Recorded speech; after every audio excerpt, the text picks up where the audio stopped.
kaidah yang ketujuh, namun insya Allah kita ulas sedikit di kaidah keenam, yaitu al-hududu tasqutu syubhat. Ada beberapa pertanyaan terkait kaidah keenam ini. Insya Allah kita ulas dari kaidah keenam terlebih dahulu. Namun sebelumnya, mari kita bacakan surah Fatihah bersama biniyati. Semoga Allah kabulkan apa yang menjadi cita-cita kita, harapan kita, keinginan. Kemudian Allah jaga kita dan keluarga dari apa-apa yang tidak diinginkan, selalu berada dalam ridho dan hidayahnya. Amin ya rabbal alamin. Para santri-santria, anak kita yang sedang belajar, semoga diberikan futuh. Juga almarhumah yang telah meninggalkan kita lebih dulu, semoga Allah terangi alam kuburnya, ampuni segala khilafnya, terima amal ibadahnya, dan juga mudah-mudahan baginda Nabi SAW senang terhadap kita semua karena kita berusaha untuk mengkaji ilmu-ilmunya. Ala hadini wa kunatin sholihah. Surah Al-Fatihah. A'udzubillahi minasyaitonir rajim. Bismillahirrahmanirrahim. Alhamdulillahirabbil alamin arrahmanir rahim maliki yaumiddin. Iyyaka na'budu wa iyyaka nasta'in. Ihdinas siratal mustaqim siratal ladzina an'amta 'alaihim ghairil maghdubi alaihim waladdallin. Bismillahirrahmanirrahim. Oke, Bapak Ibu, santri-santria, kita ulang kaidah ke-6, kaidah kabirah ke-6. Kemarin kaidah yang berbunyi al-hududu tasqutu bisyubhat. Oke, apa itu al-hudud? Ya, satu-satu ya, al-hudud adalah jamak daripada hadd. Apa hadd? Hadd itu adalah suatu aturan dalam Islam yang ditetapkan sebagai hukuman. Jadi hadd ringkasnya adalah apa? Hukuman. Seperti laki-laki atau siapapun yang mabuk, apa hukumannya? Gitu ya. Kemudian pezina, apa hukumannya? Pencuri, apa hukumannya? Menuduh orang lain berzina, apa hukumannya? Atau kalau contoh kecil, misal di pesantren yang melanggar aturan, apa hukumannya? Gitu. Atau kita sebagai guru, Bapak Ibu misalkan, atau asatidah, ketika ada santri yang melanggar, kita tetapkan tempo hukuman, gitu ya. Apa hukumannya? Nah, itu disebut hadd, gitu ya. Disebut hadd hukumannya. Berupa apa hukumannya? Dalam fikih Islami itu ada bab hudud. Kalau di takrib itu bab-bab sebelum akhir, bab hudud, bab hukuman-hukuman. Seperti pencuri, bagaimana hukumannya dalam Islam, pemabuk, bagaimana hukumannya dalam Islam, wakadah. Di antara hukumannya adalah pertama ta'zir. Apa ta'zir? Ta'zir itu adalah ditakzir, gitu ya. Apa ya ta'zir? Kalau dalam bahasa kita masyhur ya, ta'zir di pesantren kan ditakzir. Mungkin ta'zir dengan denda, gitu ya. Mungkin ta'zir dengan hukuman seperti beres-beres, gitu ya. Itu macam hukuman, diantaranya ta'zir. Ada juga macam hukuman, itu adalah ad-darbah, cambuk misalkan. Itu ada juga macam hukuman rajam, dirajam, ditimpuk sampai wafat dan lain sebagainya. Itu semua adalah bab hudud, gitu ya. Bab hudud masuk ke dalam hudud. Apa hudud? Jamak daripada hadd, yang bermakna hukuman, berarti hukuman-hukuman. Itu makna hudud. Kedua, tasqutu. Tasqutu adalah fi'il madhi, fi'il mudhari dari fi'il madhi saqata yasqutu. Maka kenapa di sini tasqutu? Sebab al-hudud jamak. Ketika dhamir kembali pada jamak, maka dhamirnya bukan dengan ya atau dengan huwa, tapi dengan hiya. Maka di sini pakai ta, al-hududu tasqutu. Nah, artinya hukuman-hukuman itu tasqutu. Apa tasqutu? Tasqutu itu artinya adalah dibatalkan, boleh, atau terputus, bisa, gitu maknanya.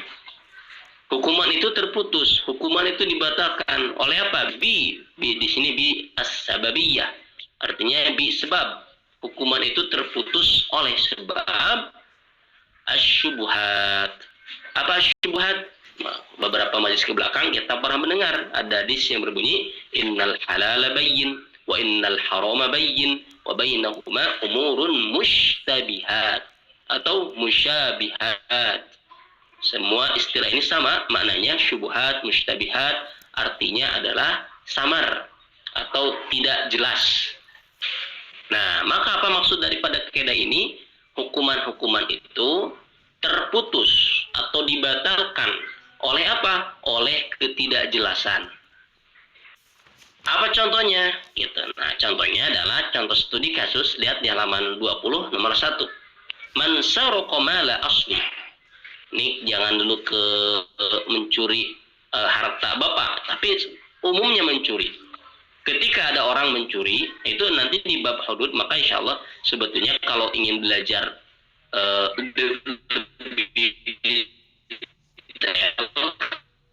tentang fikih, itu alangkah lebih bagusnya adalah berurutan. Pelajaran kedua, yang pertamanya adalah furu fikih dari A sampai Z. Dan fikih madzhab Syafi'i itu dari bab thaharah sampai bab al-'itq, sampai bab pembebasan budak.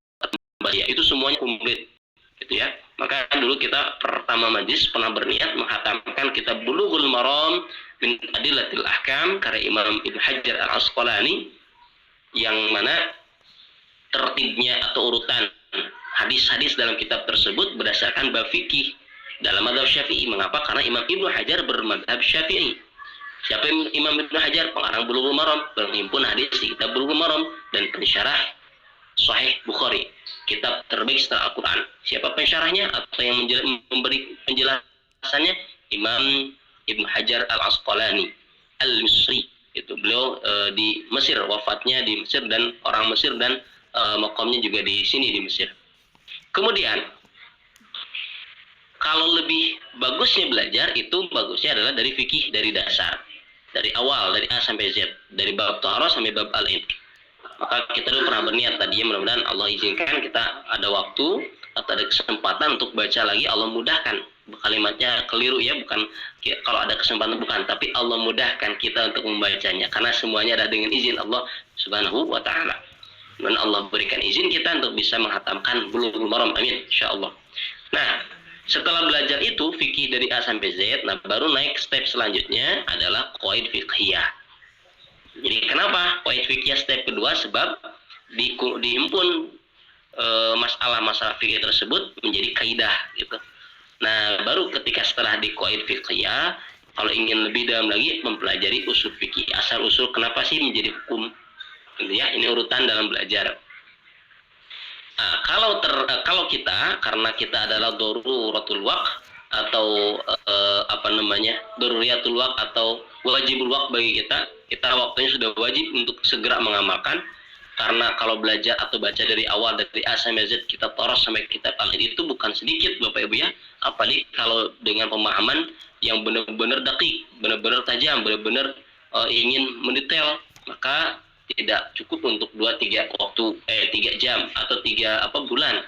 2-3 bulan tidak cukup, apalagi kalau majlis kita seperti ini, yaitu satu hari satu jam per hari pada subuh, maka sejatinya tidak cukup. Kenapa? Karena perlu uraian yang luar biasa itu. Maka insya Allah, tapi karena kita adalah wajibul waqt bagi kita sudah wajib untuk mengamalkan, kita wajib untuk memahami. Dan takutnya kalau membaca fikih dari awal itu menjadi malal. Apa malal? Malal itu terburu bosan atau terburu nantinya saat banyak A, B, C gitu di depan kita yang harus kita selesaikan. Maka ada para ulama menyimpan kaidah sebagai rumus untuk memahami furu fikih atau fikih itu sendiri. Itu qawaid fikih ini. Nah, maksud saya apa? Maksudnya ketika nanti mempelajari bab fikihnya itu di bab hudud, kita akan tahu, gitu ya, akan tahu apa saja had-hadnya. Termasuk bab apa? Bab sariqah, bab tentang pencurian, apa hukumannya. Karena tidak semua pencurian itu ditakzir atau dihukum dengan cara misalnya potong tangan dan sebagainya, gitu ya. Nah, tidak seperti itu. Ada dobitnya, ada batasannya ketika dia mencuri berapa gram emas, atau ketika dinilai hasil curiannya diemaskan berapa gram, itu ada dobitnya. Tidak maling ayam misalkan yang tidak seberapa menjadi hukumannya A, B, C gitu, atau ditakzir seperti yang maling yang lain. Tidak demikian dalam Islam. Oke, dan yang ingin kami sampaikan juga Bapak Ibu santri-santri ya, sebagaimana sering dilulukan oleh sebagian ormas, gitu ya, organisasi masyarakat tertentu, tapi sebetulnya lebih tepatnya mungkin bukan ormas ya, tapi satu kelompok lah demikian, itu yang menyuruh untuk mendirikan kekhilafahan Islam, gitu ya. Kalimatnya benar, kita disuruh untuk kepada mendirikan kekhilafahan Islam, atau dalam tanda lain atau dalam bahasa lain mendirikan negara Islam. Bagus, gitu. Ayo, siapa yang tidak mau? Semuanya pasti mau. Bagaimana dihukumi hukum Allah dan Rasulnya. Tapi ketika ditanya hukum Islam yang mana? Karena semua yang ada di Indonesia, mobil khusus misalkan, atau di Mesir juga kisahnya sama. Karena Mesir juga sistem pemerintahnya adalah republik dengan seorang presiden, itu dengan undang-undang yang ditetapkan oleh MPR DPR sama. Itu maka ditanya balik, hukum Islam yang mana yang ingin ditegakkan? Itu. Terus jawabannya adalah dari kalangan tertentu yang tadi mengeluhkan untuk mendirikan negara Islam. Jawaban dari mereka ketika ditanya hukum Islam mana yang ingin ditegakkan, jawabannya adalah ketika yang mencuri potong tangan, ketika yang berzina itu dirajam, ketika A, B, C dihukum demikian. Bapak Ibu santri-santrinya ketahuilah bahwasannya bab hudud dalam Islam kalau boleh kita presentasikan adalah kurang lebih hanya 5-10% saja dari hukum Islam secara umum. Artinya apa? Kalau had itu, bab hudud itu, bab hukuman itu hanya segelintir persen saja daripada Islam secara umum. Berarti apa hukum Islam secara umum itu? Kalau kita lihat kepada ayat Al-Quran dan hadis-hadis Nabi Shallallahu Alaihi Wasallam yang dihimpun, yang disebutkan para ulama, justru terbanyak masalah atau terbanyak bab dalam Quran pun dalam hadis adalah berbicara tentang akhlak. Itulah hukum Islam. Apa akhlak? Bagaimana bertetangga? Bagaimana adab dengan tentang saluran, sahanapen, sebaya, gitu ya. Itulah hukum Islam, gitu. Jadi ketika berbicara ingin menegakkan hukum Islam, tanya balik, hukum Islam yang mana yang ingin kau tegakkan? Ayo, kita sudah berusaha kok dengan cara bagaimana mengajarkan atau memberikan contoh dalam bermuamalah, itu adalah hukum Islam. Bagaimana kita sholat dengan fikihnya, dengan wudhunya, itu juga hukum Islam. Bagaimana kita berpuasa dan ketentuannya, itu juga hukum Islam. Maka hukum Islam hendaknya seyogianya tidak difahami hanya hudud saja, atau hanya potong tangan saja, atau hanya dirajam bagi berzina saja. Oke, kalau kita ingin misalkan ambil satu contoh dalam had hukuman adalah tentang ada seorang pezina misalkan. Ini ada orang pezina ini. Kemudian ini dihukum hukum Islam. Oke, maka ingin hukum Islam. Silakan. Terus gimana? Intinya apa? Saya melihat si fulan dan fulana berzina. Tolong dihukum dong dalam hukum Islam. Maka pertanyaannya, dalam hukum Islam, dalam fikih Islam ditetapkan dan dijelaskan bahwasanya seorang yang bersaksi menjadi saksi bahwasanya fulan dan fulana berzina adalah 4 syarat. Apa di antaranya adalah harus 4 yang menjadi saksi adalah laki-laki semua dan bersifat udul adil. Gitu. Bersifat udul atau sekarang pertanyaannya, apakah ada di zaman ini 4 orang dalam tanda kutip, berarti itu di mana? Di pinggir jalan kucing berarti ya, kalau seperti itu. Artinya apa? Namanya orang berbuat salah, ya pasti ngumpet gitu ya. Artinya ketika hal tersebut dilakukan, ya pasti tidak ingin ketahuan. Ini sulit untuk menegakkan seperti ini. Kenapa? Karena Islam sendiri berkata dalam fikih Islam itu harus ada 4 apa? Harus ada 4 syuhud, udul, dan 4 saksi ini adalah laki-laki yang adil. Itu kalau salah satunya perempuan tidak sah. Wah, kata. Ini jadi kita tanya balik, hudud mana yang ingin ditegakkan? Nah, terus bagaimana kesimpulannya? Nah, maka yang kami terima Bapak Ibu santri-santriah dari guru-guru kami untuk menegakkan hukum Islam bukan dari luar, dalam artian menyuruh orang lain atau misalkan menyeru orang lain, bukan dengan demikian, tapi memulai dengan diri sendiri di lingkungan yang terkecil sekalipun. Itu kita, kemudian keluarga kita dulu coba dirikan hukum Islam dalam lingkungan paling kecil, yaitu lingkungan keluarga kita di rumah. Kalau santri-santria di pondok, di kobong, coba kita mulai kita tegakkan hukum Islam di pondok, di kobong, gitu ya. Kalau pulang di rumah dengan bapak, ibu, dengan adik, dengan kakak, coba hukum Islamnya coba tegakkan. Kalau udah bagus, nah nanti naik dengan sendirinya, level ke RT, lingkungan jadi tambah bagus, tersebar kebaikan kita, amin ya rabbal alamin. Kalau sudah bagus, nanti akan naik levelnya. Kalau sudah bagus, naik level terus sampai nanti menjadi kafah, amin ya rabbal alamin. Jadi bukan terbalik. Nah, orang zaman sekarang, ini menurut perkataan guru-guru kami adalah menyuruh orang lain, menyuruh orang, ayo, watan sauna anfusakum, naudzubillahi min dzalik. Sedangkan ia lupa dirinya, tak terurus istrinya, tak terurus anak-anaknya, tak terurus keluarga sendiri. Wah, kada, maka ibda di nafsik, mulailah dengan diri kita terlebih dahulu. Wah, kada. Ini mengajak terutama yang berbicara, insyaallah mari kita Bapak Ibu santri-santria, kita mulai dengan diri kita tegakkan hukum Islam di diri kita, di keluarga kita lebih dulu. Wah, gitu ya. Ini kalimat yang saya sampaikan adalah daripada mana hudud yang ternyata hudud dalam fikih Islam hanya segelintir saja atau sekian persen saja dari hukum Islam secara umum. Yang mana tadi kata para ulama, hukum Islam secara umum itu adalah paling banyaknya adalah di akhlak, semuanya akhlak. Kemudian fikih, kemudian akidah, gitu. Kemudian nanti ada di situ ada di dalam fikih ada banyak anak-anaknya diantaranya hudud. Jadi hudud itu adalah beberapa persen saja dari bab fikih. Yang mana fikih sendiri dari hukum Islam adalah beberapa persen saja. Sisanya adalah akhlakul karimah. Bukankah Nabi bersabda, innama bu'itsu liutammima makarimal akhlaq. Wa hakadha. Itu mungkin diantara mana al-hudud. Nah, maka mungkin sedikit mengenal hudud ya.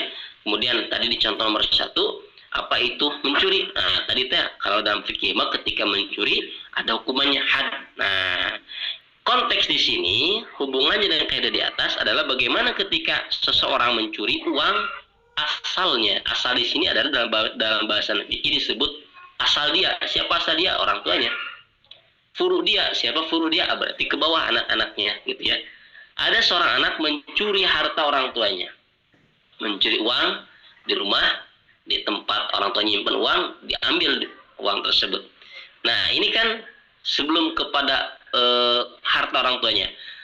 Tindakan pencurian itu sendiri, menurut Islam, apakah harus diberikan had? Apa had tadi? Hukuman? Jelas. Kenapa? Karena ada suatu pelanggaran. Pencuri artinya mengambil hak yang bukan di hak beliau. Hak orang ini yang mencuri, maka perbuatan tersebut disebut pelanggaran dan harus diberikan had yang berupa hukuman, entah itu ta'zir, entah itu dan lain sebagainya, gitu ya. Pun nanti dalam fikih Islam sendiri tadi disampaikan di awal ada batasannya dalam pencurian. Jadi tidak bisa pencurian yang hanya misalkan permen 5 atau permen 1 menjadi harus dipotong. Nah, kalau ke sana itu ada batasannya. Tapi dosa meskipun kecil sedikit tetap dosa. Cuman diberikan had hukuman berupa tadi seperti potongan dan sebagainya, itu ada kaidah tertentu. Tidak berarti semata mencuri langsung diberikan had, tidak demikian. Wah, kata. Oke, mudah-mudahan Allah mudahkan. Izinkan kita baca fikihnya dalam bab hudud, Bapak Ibu ya, santri-santri terutama insyaallah. Nah, ini maksudnya ketika mencuri itu adalah perbuatan yang dosa, perbuatan tidak baik, dan mungkin nanti harus dihad, tapi konteks mencuri uang siapa? Mencuri uang asalnya, usulnya, mencuri uang orang tuanya. Nah, sebelum kita lanjutkan, pertanyaan. Sekarang, kita sebagai anak nih, santri-santri ya, siapa yang wajib memberi kita nafkah?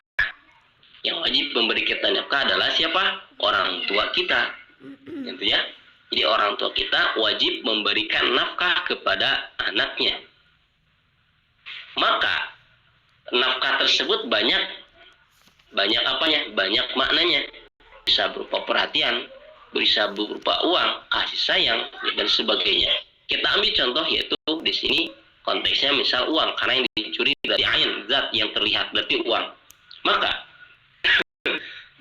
orang tua Anda, santri di pesantren, mungkin sebulan sekali sok antrean arang jajapan artos, transfer uang untuk jajan, untuk kebutuhan Anda, berarti itu kan nafkah.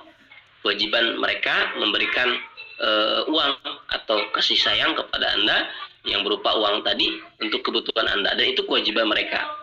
Nah, kewajiban kalian santri-santri apa? Berarti belajar, karena sudah ada uangnya, berarti kewajiban kita adalah belajar, gitu ya. Nah, kemudian, ketika uang tersebut yang sifatnya nafkah dari orang tua kepada kita, itu kan berarti kewajiban orang tua kepada kita. Nah, terus kita si uang tersebut orang tua belum transfer atau belum ngasih, kita dicuri uangnya, misal, gitu ya, uangnya dicuri. Pertanyaannya, pencuriannya haram tidak? Haram. Pencuriannya dosa tidak? Dosa, tidak izin. Tapi dihad tidak, dihukum tidak, gitu. Jadi beda antara dosa dengan had. Ya, harus dibedakan mana antara dosa dengan had, dengan hukuman. Dia dosa tidak? Perbuatan tersebut, seorang anak mencuri harta orang tuanya, dosa. Kemudian apakah diberikan had? Tidak.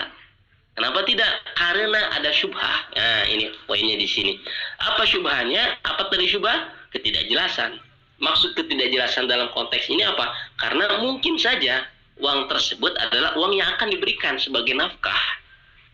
Kalau saja si anak ini sabar, maka uang tersebut diberikan kepadanya oleh orang tua sebagai nafkah, maka jadi halal. Gitu ya? Jadi halal. Karena nafkah. Tapi kalau tidak sabar langsung dicuri, diambil, itu menjadi dosa dan haram. Tapi dihukum tidak? Beda ya antara dosa dengan dihukum. Dihukum tidak? Jawabannya tidak. Kenapa? Ada syubhah di situ. Ketidakjelasan. Ini uang siapa? Uang, apakah uang bapak atau uang selain punya bapak, cuman ada di bapak dititipin, ataukah ini uang nafkah untuk anaknya? Gitu. Nah, kaidah ini tidak berlaku kalau siapa? Kalau ketika apa? Kalau mencurinya adalah mencuri uang rakyat, misal. Mencuri uang orang lain. Nah, ini para koruptor atau orang-orang yang mencuri uang orang lain. Seperti misal kayak kemarin di pondok mencuri motor misalnya. Nah, ini tidak berlaku kaidah ini. Kenapa? Sebab itu motor udah jelas ada yang punya, gitu ya. Siapa yang punyanya? Ya abah dan mama mungkin di pondok. Nah, terus yang nyurinya siapa? Bukan anaknya. Karena Fakir sedang ada di sini, Nurul sedang ada di situ. Dan artinya yang nyuri berarti bukan furu'nya, bukan anaknya, juga bukan usulnya. Karena bapak dan ibunya abah udah wafat. Karena bapak dan ibunya mama ada di Ciamis. Tidak mungkin nyuri gitu pada itu. Artinya berarti yang nyuri adalah orang lain yang tidak ada ikatan kewajiban nafkah dan sebagainya. Maka orang tersebut dosa-dosa. Ketika ketemu, nih kita pakai logika gitu ya. Ini pakai logika saja contoh. Ketika ketemu malingnya, apakah harus dihad? Pakai logika aja ya. Tidak memakai hukum fikih. Karena kalau pakai hukum fikih nanti kita harus baca dulu ketentuannya. Maka secara logika karena berdosa dan ini juga nilainya adalah tidak sedikit, maka wajib dihad. Harus dihukum gitu. Nah, itu berarti kaidah ini tidak termasuk kepada kaidah ketika pencuriannya adalah yang nyurinya orang lain, nggak ada hubungan dengan korban gitu. Tapi kalau di sini konteksnya adalah kaidah di mana konteksnya mencurinya ada seorang anak, yang dicurinya adalah harta orang tuanya, maka tidak disebut atau tidak termasuk harus dihukum. Kenapa? Karena ada syubhah, ada ketidakjelasan harta. Ini hartanya mungkin saja mau dikasih gitu. Karena hak si anak mungkin saja, gitu ya. Nah, maka tetap dosa. Kenapa? Karena ya namanya mencuri dosa. Tidak ada mencuri yang dibenarkan. Meskipun di film di Amerika itu ada dulu ya film Zorro, kalau tidak salah ya, mencuri harta para orang kaya yang korup, yang tidak kikir, dicuri dan diberikan ke fakir miskin. Ini tidak benar. Kenapa? Karena kita sudah belajar kaidah kemarin ya. Apa? Ad-dararu la yuzalu bidororin, gitu kan kaidahnya. Suatu kemudaratan, kikirnya orang kaya yang tidak dermawan, kikir, berarti kan itu mudarat. Tidak bisa dihapuskan dengan kemudaratan lagi. Tidak bisa diambil uangnya dengan cara dicuri. Nah, kada seperti itu. Pun dalam kaidah ini, seorang anak tadi yang mencuri harta orang tuanya juga dapat kaidah di sini. Selain dapat kaidah al-hudutas ketuduhan, ada kaidah lain di sini. Siapa yang bisa menjawab santri-santri ya? ada kaidah lain yang masuk ke konteks ini. Ada yang tahu? Yaitu ketika dalam konteks orang tuanya dibunuh ya, ketika ingin mendapatkan harta warisan, itu ini kan hanya sekedar mencuri. Kalau dalam konteks orang tuanya dibunuh sekaligus untuk mendapatkan uang orang tuanya, ini adalah itu kaidahnya apa? Ada yang masih ingat gak kaidahnya? Kaidah yang berbunyi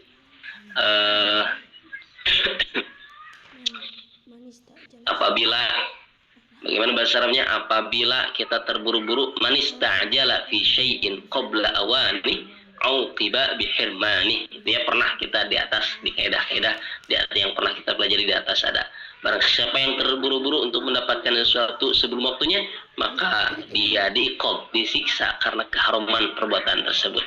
Nah, itu adalah masuk dalam kaidah tersebut, kisah ketika seorang anak ingin segera ambil harta orang tuanya dengan membunuh orang tuanya. Nah, itu mah lebih kaidahnya lebih dahsyat, berarti lebih dahsyat daripada ini. Itu wajib diberikan wajib tidak diberikan warisan itu karena udah membunuh. Tapi kalau di sini adalah masih mencuri. Kalau mencuri dia dosa, tapi dia tidak dihad. Kenapa? Karena ada syubhah di situ. Ada syubhah nafkah. Mungkin uang tersebut adalah nafkah. Mungkin juga bukan. Tapi disebut dalam Islam syubhah karena samar. Wah, kada. Itu contoh pertama. Contoh kedua adalah contoh di mana kebalikannya, seorang orang tua yang mencuri harta anaknya. Fala yuqamu 'alaihil haddu li syubhatil milk. Maka hal ini juga tidak diberikan had. Apakah orang tua tersebut berdosa? Gitu ya. Nah, secara konteks berdosa, apalagi kalau misalkan uang tersebut adalah uang darurat daripada anaknya juga sudah punya tanggungan misalkan, apalagi kalau demikian itu berdosa. Nah, namun ketika anaknya misalkan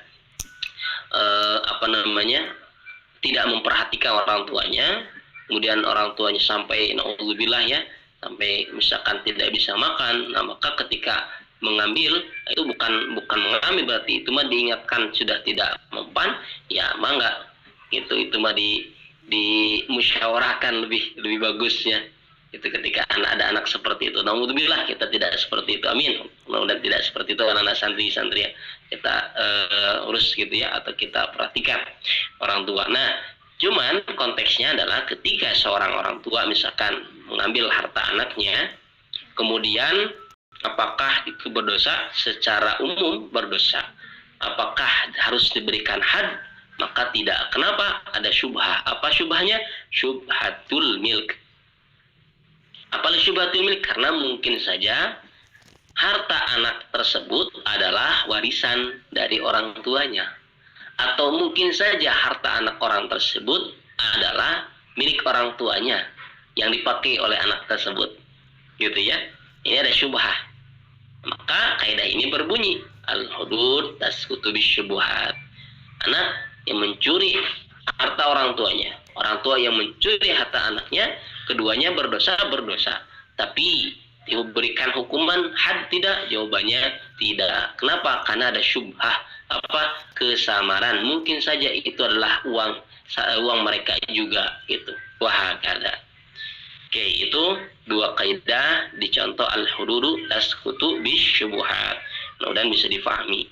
Oke, kemudian kita lanjut ke kaidah ketujuh. Kaidah ketujuh kita lewat dulu, Bapak Ibu santri-santria. Ini kaidah ketujuh agak rumit sedikit. Itu kaidah tentang al-hurru ghairu dakhilin tahtal yadi.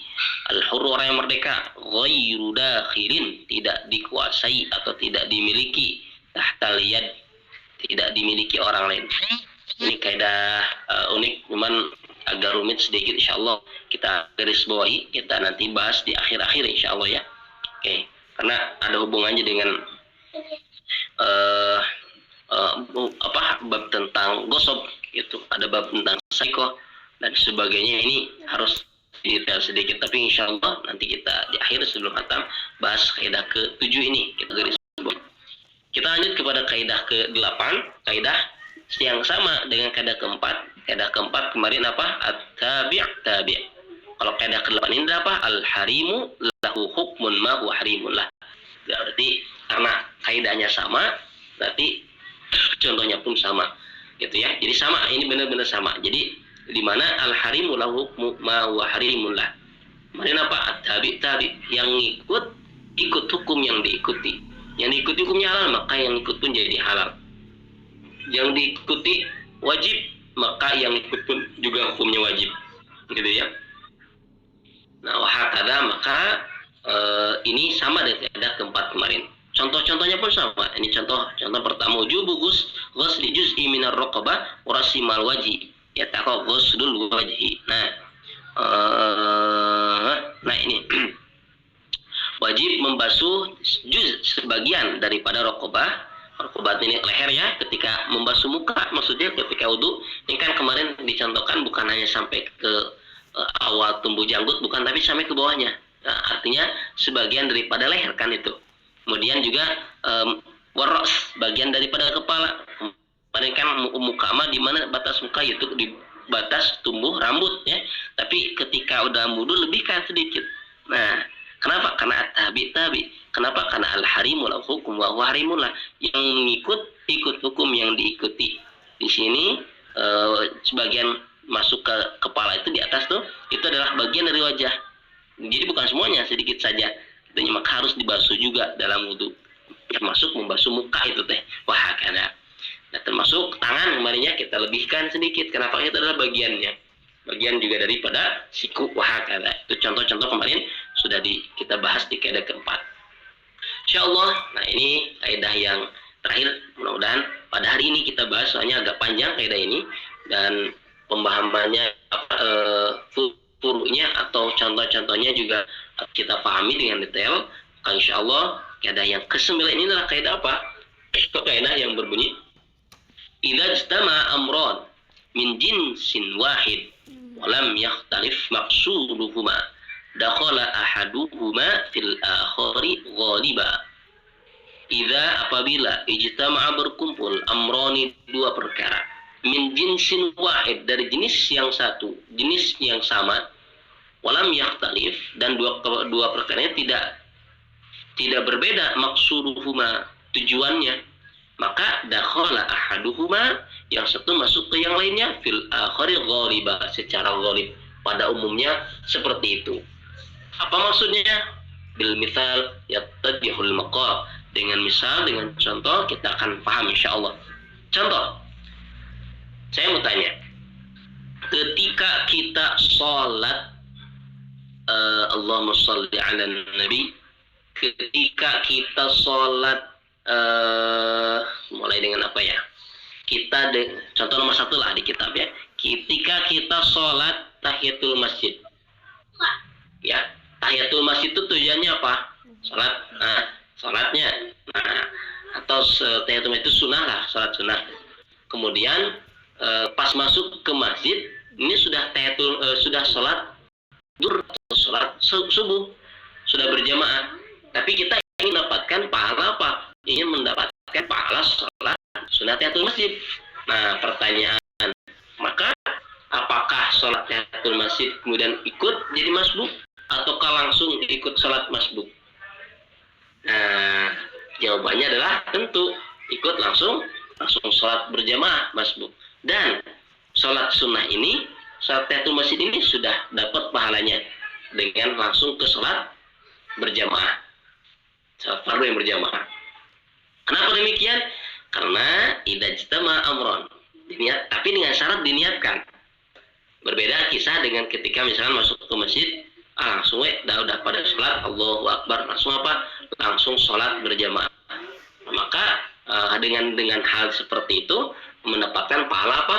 Mendapatkan pahala berjamaah. Tapi kalau diniatkan, lu tadinya mau niat sholat sunnah tapi sudah berjamaah, ya Allah ingin pahala sholat sunat juga, Allahu Akbar, dengan niat sholat berjamaah, maka dapat juga pahala sholat sunnah. Kenapa? Idza ijtama amran, ketika berkumpul dua perkara, walam yakhtalif maqsuduh, tujuannya tidak berbeda, yaitu sama-sama ingin sholat, gitu ya, maka dakhala ahaduhuma fil akhari ghaliba, maka salah satunya masuk ke dalam yang lain.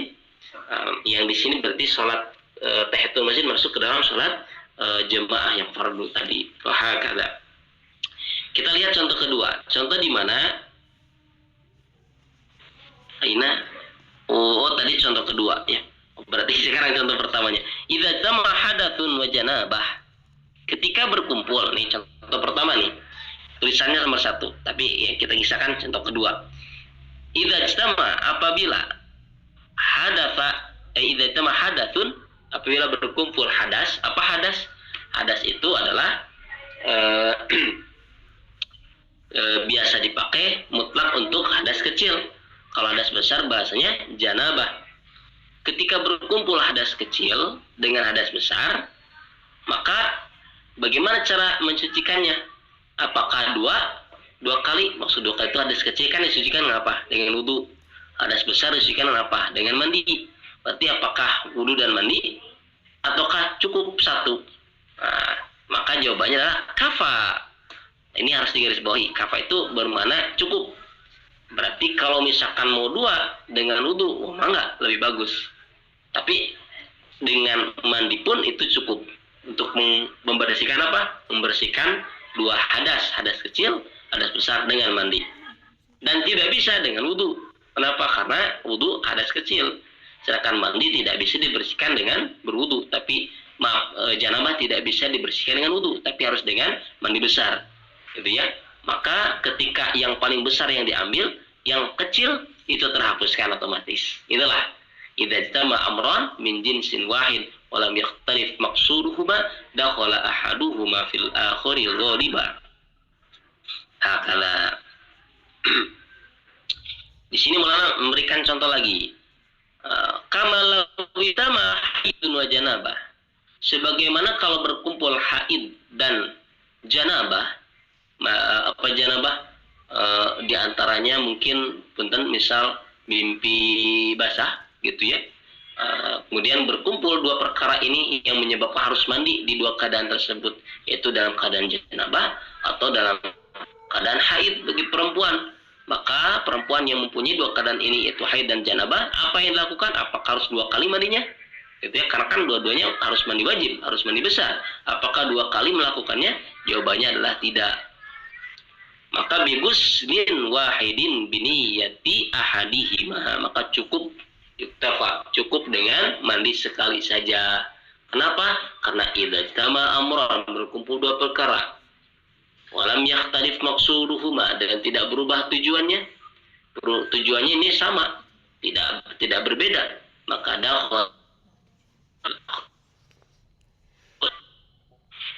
satu masuk kepada yang lain. Itu ibaratnya menjadi 1. Cukup dibersihkan, cukup diselesaikan dengan 1 perkara saja.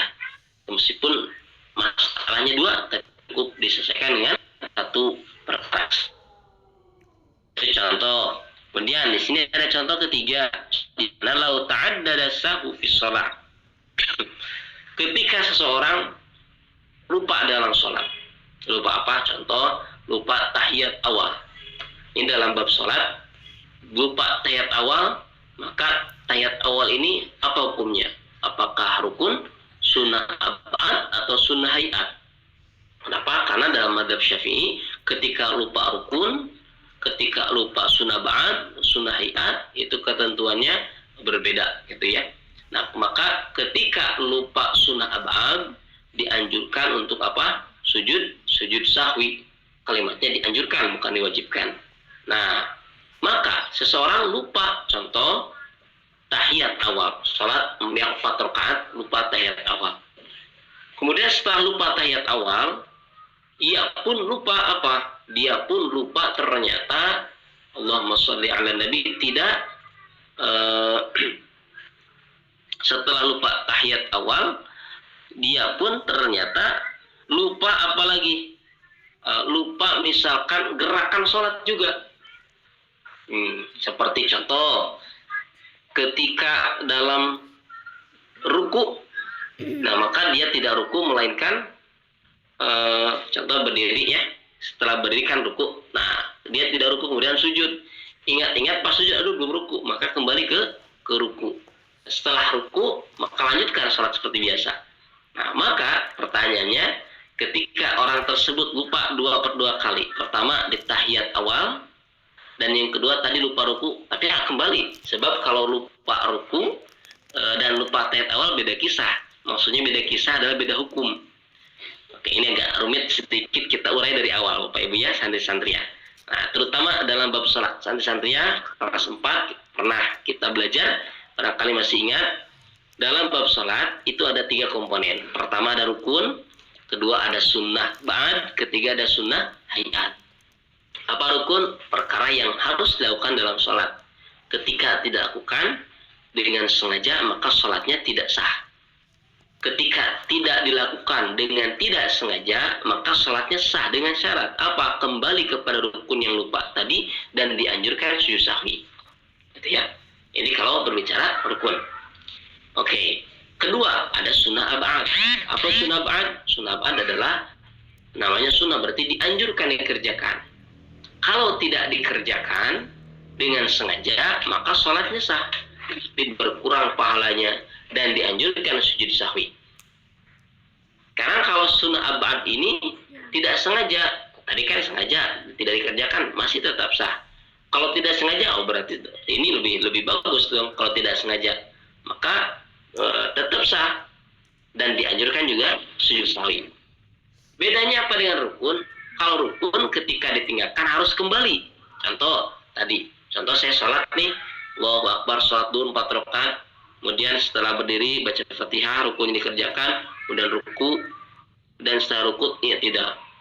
Setelah tidak sujud, duduk di antara dua sujud, sujud lagi, berdiri lagi. Berarti beres rakaat. Di rakaat kedua ternyata Allahu Akbar. Jadi harusnya ruku kan? Setelah berdiri teh, setelah baca Fatihah, surat setelahnya, ayat setelahnya, kemudian ruku harusnya ruku di rakaat kedua. Ini lupa, langsung dia sujud. Berarti apa yang dilupakan? Satu, rukun ruku, kedua rukun i'tidal. Dan di dua ketumbuhan indahnya rukun ditinggalkan. Maka ketika orang tersebut ingat belum ruku sedangkan dia sedang sujud, jawabannya adalah harus kembali kepada rukun yang ia lupakan. Berarti apa? Dia harus kembali ruku. Ini udah sujud nih di rakaat kedua, tapi lupa belum ruku, maka dia mundur, langsung masuk mundur adalah mundur gerakannya, jadi langsung ke ruku. Ya ruku, lanjutkan i'tidal, sujud, dan lanjutkan sholat. Dan di akhir dianjurkan sujud sahwi. Kenapa dianjurkan sujud sahwi? Karena menambah gerakan. Kenapa menambah gerakan? Ya barusan kan ditambah gerakannya, maka disempurnakan dengan sujud sahwi. Itu. Nah, itu kalau dalam rukun. Jadi ketika lupa dalam rukun, kembali kepada rukun yang dilupakan. Kalau dalam sunnah ab'ad, contoh apa sunnah ab'ad dalam sholat? Sunnah ab'ad dalam sholat adalah satu di antara contohnya dalam mazhab Syafi'i, tahiyatul awal. Hukumnya sunnah ab'ad. Kedua, kunut subuh dalam mazhab Syafi'i adalah sunnah ab'ad hukumnya. Maka orang yang lupa tahiyat awal, lupa kunut subuh, dan ia bermadzhab Syafi'i, maka dianjurkan untuk sujud sahwi. Sampai sini bisa dipahami Bapak Ibu, santri-santri ya? Oke. Kemudian ketika contoh yang pertama dulu tadi yang lupa tahiyat awal, sholat yang 4 rakaat ada tahiyat awalnya di tengah, setelah rakaat kedua sebelum naik ke rakaat ketiga. Di ruku rakaat kedua, ruku kedua dan rakaat kedua, maka kan biasanya kita tahiyat awal dan hukumnya sunnah ab'ad. Ini dia lupa, langsung berdiri, Allahu Akbar, langsung berdiri tegak. Berarti apa yang terlewat duduk atau tahiyat awal yang terlewat. Pertanyaannya, ketika dia lewat tahiyat awal dan dia ingat ketika sudah berdiri, atau bahasa fikihnya talabbus bil, dan dia sudah,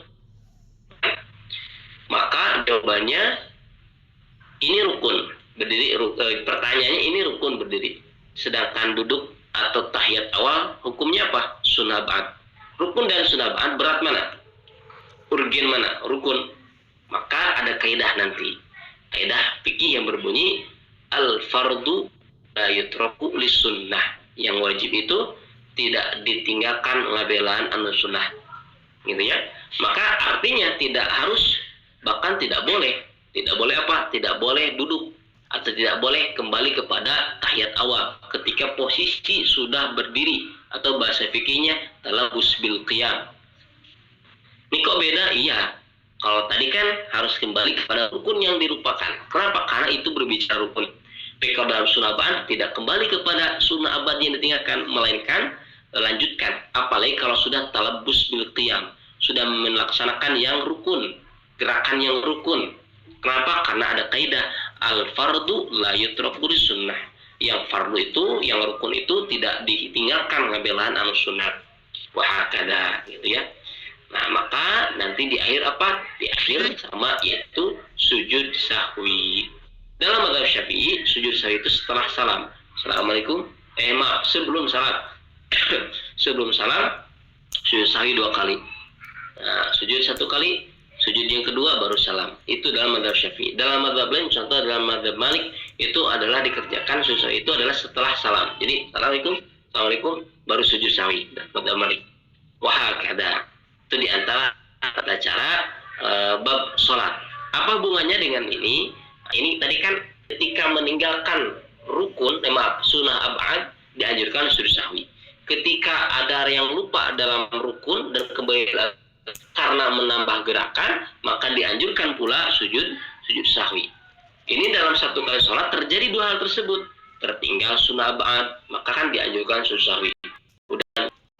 Yang bertambah gitu, gerakannya bertambah karena lupa tadi belum ruku langsung sujud, kemudian karena ingat pas sujud ruku mundur langsung, berarti kan gerakan bertambah gitu, maka dianjurkan juga sujud. Pertanyaannya, karena 2 pelanggaran nih kasarnya, pertanyaannya apakah sujud sahwinya menjadi 4 kali atau 2 kali atau 4 kali? Jawabannya cukup seperti hanya sujud sahwi biasa saja, yaitu sujud, dia duduk di antara sujud lagi, kemudian duduk di antara sujud dengan salam. Cukup seperti itu. Jadi bukan berarti ketika double pelanggarannya maka double juga yang harus dikerjakan. Tidak, karena fikih adalah tidak segamblangnya seperti matematika. Ketika 1 tambah 1 adalah 2, 2 tambah 2 menjadi 4. Tapi dalam fikih, contoh dalam konteks ini, yaitu ketika beberapa pelanggaran, yaitu meninggalkan gerakan-gerakan tertentu dalam sholat, maka cukup sujud sahwinya pun dengan gerakan biasa saja atau dengan 2 kali sujud saja. Wahakada. Itu adalah salah satu contoh dari kaidah idza ijtama'a amran min jinsin wa lam yakhtalif maqsuduhuma dakhala ahaduhuma fil akhari ghaliba. Oke. Kemudian kita ambil contoh yang mana ya biar